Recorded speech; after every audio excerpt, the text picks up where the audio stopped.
इस भाग में अवतार और मंत्र। अवतार। जिस स्थान पर प्रभु का गुणगान होता हो वो स्थान ही पवित्र है। तो फिर जो मनुष्य प्रभु का गुणगान करता है वो और भी कितना पवित्र ना होगा। अतएव जिनसे हमें आध्यात्मिक शिक्षा प्राप्त होती है उनके समीप हमें कितनी भक्ति के साथ जाना चाहिए।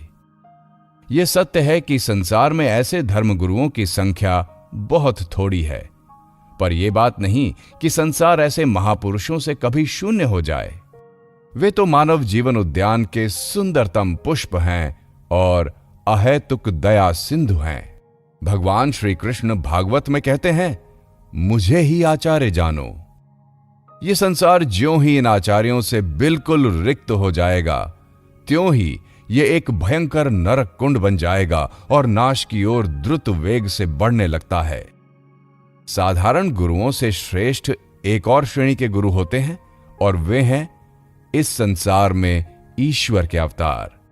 वे केवल स्पर्श मात्र से, यहां तक कि इच्छा मात्र से ही आध्यात्मिकता प्रदान कर सकते हैं। उनकी इच्छा से पतित व्यक्ति भी क्षण भर में साधु हो जाता है। वे गुरुओं के भी गुरु हैं, नर देहधारी भगवान हैं। उनके माध्यम बिना हम किसी भी उपाय से भगवान को नहीं देख सकते। हम उनकी उपासना किए बिना रह ही नहीं सकते। वास्तव में वे ही एकमात्र ऐसे हैं जिनकी उपासना करने के लिए हम बाध्य हैं। इस प्रकार के नर देहधारी ईश्वर अवतारों के माध्यम बिना कोई मनुष्य ईश्वर दर्शन नहीं कर सकता। जब हम अन्य किसी साधन द्वारा ईश्वर दर्शन करने का प्रयत्न करते हैं तो हम अपने मन में ईश्वर का एक विचित्र सा रूप गढ़ लेते हैं और सोचते हैं कि बस यही ईश्वर का सच्चा रूप है। एक बार एक अनाड़ी आदमी से भगवान शिव की मूर्ति बनाने को कहा गया। कई दिनों के घोर परिश्रम के बाद उसने एक मूर्ति तैयार तो की, पर वो बंदर जैसी थी। इसी प्रकार जब हम भगवान को उनके असल रूप में, उनके निर्गुण पूर्ण स्वरूप में सोचने का प्रयत्न करते हैं तो हम अनिवार्य रूप से बुरी तरह असफल होते हैं, क्योंकि जब तक हम मनुष्य हैं तब तक मनुष्य से उच्चतर रूप में हम उनकी कल्पना ही नहीं कर सकते। एक समय ऐसा आएगा जब हम अपनी मानवीय प्रकृति के परे चले जाएंगे और तब हम उन्हें उनके असली रूप में देख सकेंगे। पर जब तक हम मनुष्य हैं तब तक हमें उनकी उपासना मनुष्य में और मनुष्य के रूप में ही करनी होगी। तुम चाहे कितनी ही लंबी चौड़ी बातें क्यों ना करो, कितनी भी कोशिश क्यों ना करो, पर तुम भगवान को मनुष्य के सिवा कुछ और सोच ही नहीं सकते। तुम भले ही ईश्वर और संसार की सारी वस्तुओं पर विद्वतापूर्ण लंबे लंबे वक्तव्य दे डालो, बड़े युक्तिवादी बन जाओ और अपने मन को समझा लो कि ईश्वर अवतार की ये सब बातें अर्थहीन और व्यर्थ हैं, पर क्षण भर के लिए सहज बुद्धि से विचार तो करो। इस प्रकार की अद्भुत विचार बुद्धि से क्या प्राप्त होता है? कुछ नहीं, शून्य, केवल कुछ शब्दों का ढेर। अब भविष्य में जब कभी तुम किसी मनुष्य को अवतार पूजा के विरुद्ध एक बड़ा विद्वतापूर्ण भाषण देते हुए सुनो तो सीधे उसके पास चले जाना और पूछना कि उसकी ईश्वर संबंधी धारणा क्या है। सर्वशक्तिमान, सर्वव्यापी आदि शब्दों का उच्चारण करने से वो शब्द ध्वनि के अतिरिक्त और क्या समझता है? तो तुम देखोगे कि वास्तव में वो कुछ नहीं समझता। वो उनका ऐसा कोई अर्थ नहीं लगा सकता जो उसकी अपनी मानवीय प्रकृति से प्रभावित ना हो। इस बात में तो उसमें और रास्ते चलने वाले एक अनपढ़ गवार में कोई अंतर नहीं। फिर भी यह अनपढ़ व्यक्ति कहीं अच्छा है, क्योंकि कम से कम वो शांत तो रहता है। वो संसार की शांति को तो भंग नहीं करता। पर वो लंबी लंबी बातें करने वाला व्यक्ति मनुष्य जाति में अशांति और दुख पैदा कर सकता है। धर्म का अर्थ है प्रत्यक्ष अनुभूति। अतएव इस अनुभूति और थोथी बात के बीच जो विशेष भेद है उसे हमें अच्छी तरह पकड़ लेना चाहिए। आत्मा के गंभीरतम प्रदेश में हम जो अनुभव करते हैं वो प्रत्यक्षानुभूति है। इस संबंध में सहज बुद्धि जितनी असहज यानी दुर्लभ है उतनी और कोई वस्तु नहीं। हम अपनी वर्तमान प्रकृति से सीमित हो ईश्वर को केवल मनुष्य रूप में ही देख सकते हैं। अब मान लो भैंसों की इच्छा हुई कि भगवान की उपासना करें, तो वे अपने स्वभाव के अनुसार भगवान को एक बड़े भैंसे के रूप में देखेंगे। यदि एक मछली भगवान की उपासना करना चाहे तो उसे भगवान को एक मछली के रूप में ही सोचना होगा। इसी प्रकार मनुष्य भी भगवान को मनुष्य रूप में ही देखता है। ये न सोचना कि ये सब विभिन्न धारणाएं किसी विकृत कल्पनाओं से उत्पन्न हुई हैं। मनुष्य, भैंसा, मछली, ये सब मानो भिन्न भिन्न बर्तन हैं। ये सब बर्तन अपनी अपनी आकृति और जल धारण शक्ति के अनुसार ईश्वर रूपी समुद्र के पास अपने को भरने के लिए जाते हैं। पानी मनुष्य में मनुष्य का रूप ले लेता है, भैंसे में भैंसे का और मछली में मछली का। प्रत्येक बर्तन में वही ईश्वर रूपी समुद्र का जल है। जब मनुष्य ईश्वर को देखता है तो वो उसे मनुष्य के रूप में देखता है, और यदि पशुओं में ईश्वर संबंधी कोई ज्ञान रहे तो उन्हें वे अपनी धारणा के अनुसार पशु के रूप में देखेंगे। अतः हम ईश्वर को मनुष्य रूप के अतिरिक्त अन्य किसी रूप में देख ही नहीं सकते, और इसीलिए हमें मनुष्य रूप में ही उनकी उपासना करनी पड़ेगी। इसके अलावा अन्य कोई रास्ता नहीं है। दो प्रकार के लोग ईश्वर की मनुष्य रूप में उपासना नहीं करते। एक तो नर पशु जिसे धर्म का कोई ज्ञान नहीं, और दूसरे परमहंस जो मानव जाति की सारी दुर्बलताओं के ऊपर उठ चुके हैं और जो अपनी मानवीय प्रकृति की सीमा के भी उस पार चले गए हैं। उनके लिए सारी प्रकृति आत्मस्वरूप हो गई है। वे ही भगवान को उनके असली रूप में भज सकते हैं। अन्य विषयों के समान यहां भी दोनों चरम भाव एक से ही दिखते हैं। अतिशय अज्ञानी और परम ज्ञानी दोनों ही उपासना नहीं करते। नर पशु अज्ञानवश उपासना नहीं करता, और जीवन मुक्त ने तो अपनी आत्मा में परमात्मा का प्रत्यक्ष अनुभव कर लिया है। अतः उनके लिए उपासना की फिर आवश्यकता ही कहां। इन दो चरम भावों के बीच में रहने वाला कोई मनुष्य यदि आकर तुमसे कहे कि वो भगवान को मनुष्य रूप में भजने वाला नहीं है, तो उस पर दया करना। उसे अधिक क्या कहें, वो तो बस थोती बकवास करने वाला है। उसका धर्म अविकसित और खोखली बुद्धि वालों के लिए है। भगवान मनुष्य की दुर्बलताओं को समझते हैं और मानवता के कल्याण के लिए मानव देह धारण करते हैं। भगवान श्री कृष्ण ने अवतार के संबंध में कहा है, जब जब धर्म की ग्लानि होती है और अधर्म का अभ्युत्थान होता है, तब तब मैं अवतार लेता हूं। साधुओं की रक्षा और दुष्टों का नाश करने के लिए तथा धर्म संस्थापना के लिए मैं युग युग में अवतीर्ण होता हूं। मूर्ख लोग मुझे जगदीश्वर के यथार्थ रूप को न जानने के कारण मुझ नरदेहधारी की अवहेलना करते हैं। भगवान श्री रामकृष्ण कहते थे, जब एक बहुत बड़ी लहर आती है तो छोटे छोटे नाले और गड्ढे अपने आप ही लबालब भर जाते हैं। इसी प्रकार जब अवतार जन्म लेता है तो समस्त संसार में आध्यात्मिकता की एक बड़ी बाढ़ आ जाती है और लोग वायु के कण कण में धर्म भाव का अनुभव करने लगते हैं। मंत्र। अवतारी महापुरुषों के वर्णन के बाद अब हम सिद्ध गुरुओं की चर्चा करते हैं।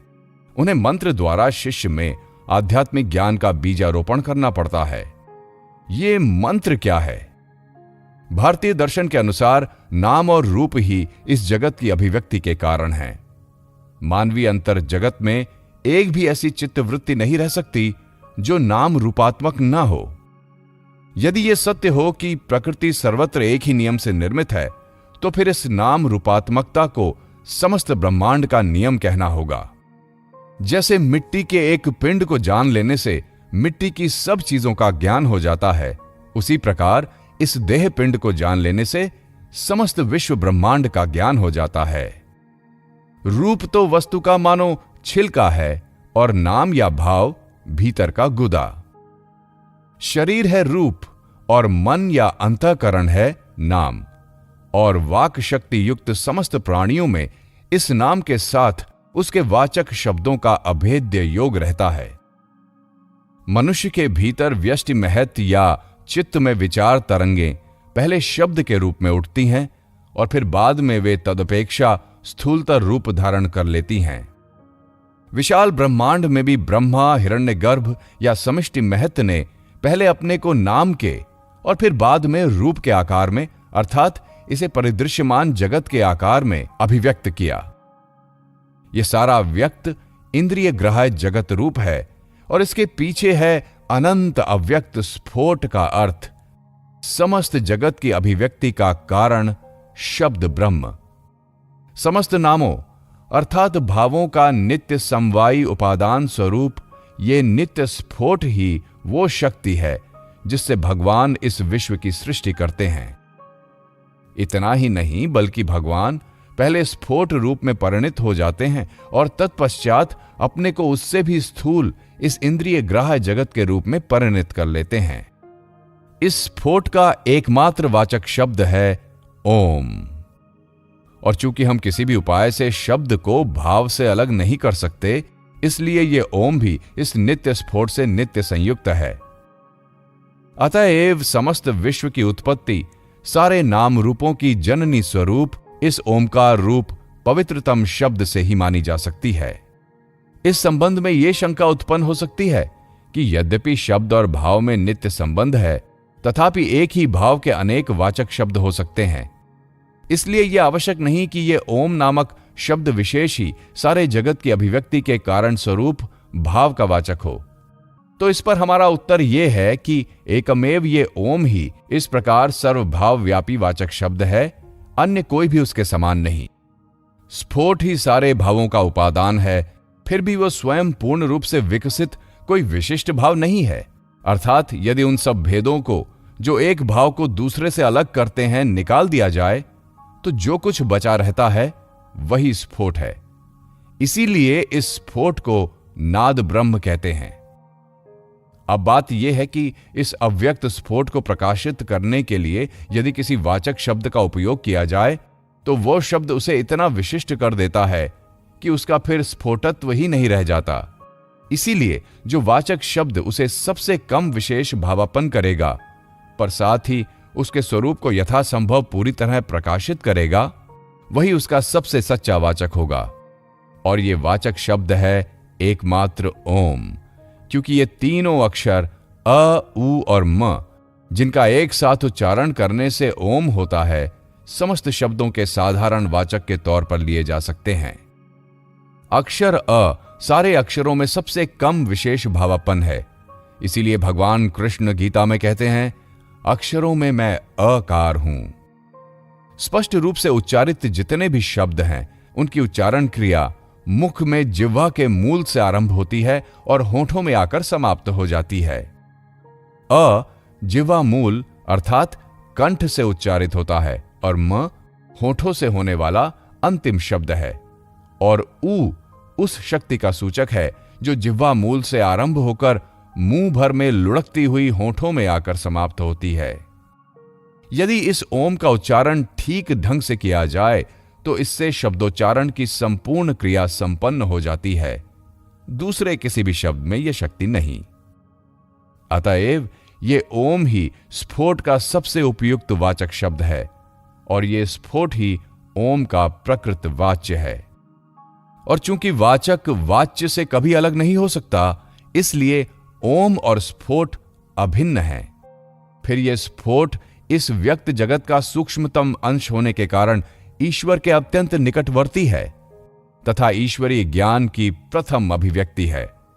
इसलिए ओम ही ईश्वर का सच्चा वाचक है।